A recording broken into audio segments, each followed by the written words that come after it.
Hi, welcome to my review of the SRPB43 Presage Cocktail Time from Seiko. This is easily one of the best looking dials I have in my collection. It's just absolutely fantastic. Let's go over the specs.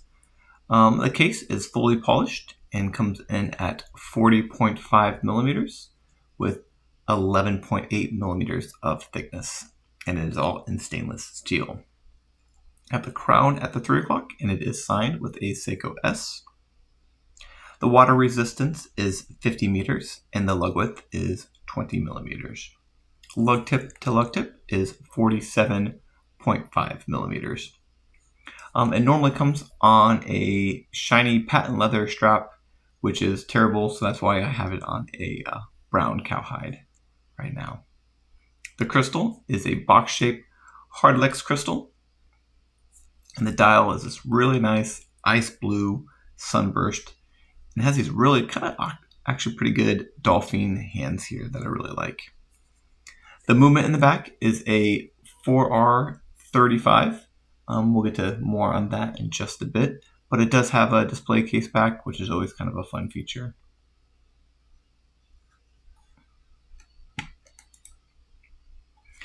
All right, so I want to talk a little bit about this watch. I've had it for almost a year now. I've worn it fairly regularly, so that's why there are a few little scratches, but nothing too bad. It's a fairly tough case, and the design is so slim that it doesn't really get caught when you're swinging your hand back and forth in like door frames and bushes and that kind of thing. So it's been fairly well protected, and it tends to wear more formal. Obviously, I think that really is obvious when you look at this style here.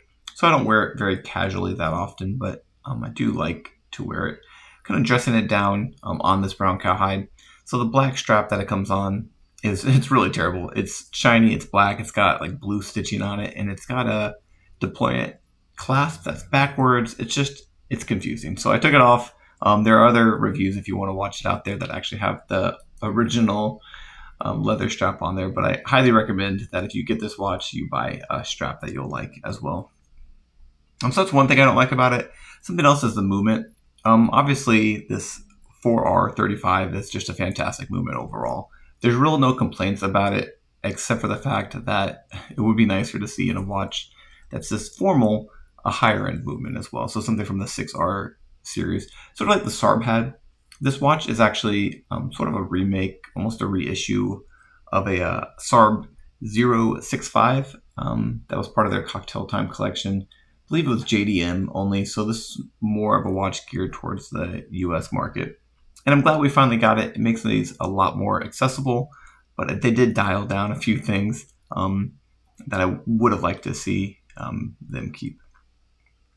Another thing I don't like is the way this crown, if you can see here, the way the crown meets the case. There's a little bit of a gap, which I think just doesn't look that refined. They could have recessed it a little bit more, and I think that would have given it a very, very nice look. So what I like about this watch, obviously the dial, right? You cannot go wrong with this dial. It comes in a variety of different colors as well. They have different models. I think there's like a darker blue, there's green, there's browns, there's all different sorts of one. I really like this kind of ice blue. There's not a lot of watches that have this very subtle kind of gray blue look to it. And I'll be honest, it's really hard to catch on camera. I'm trying to do my best here for you, but that's kind of the color there. Very gray blue, but when you see it in person, it's very eye-catching. And I mentioned before these hands, really like the way these hands look. I think it looks well. The indices, they really play well together. Overall, they say this watch was kind of designed to look like specific cocktails, and I think this one was originally designed after one called the Skydiver, so hence the blue color. Overall, I really like this watch. I'll end here with a wrist shot for you all, but overall, like, great watch. I'd say the target price on something like this, anywhere from like $250 to $325. If you get $250, you're getting a good deal. But yeah, $325 US is what I would say is probably the max I would be willing to pay on this.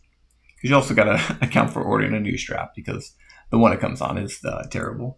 But yeah, if you're thinking about this watch, highly recommend it. I would say just go ahead and do it. There's a lot of blue watches out there, a lot of light blue watches, but I think this one is a standout piece.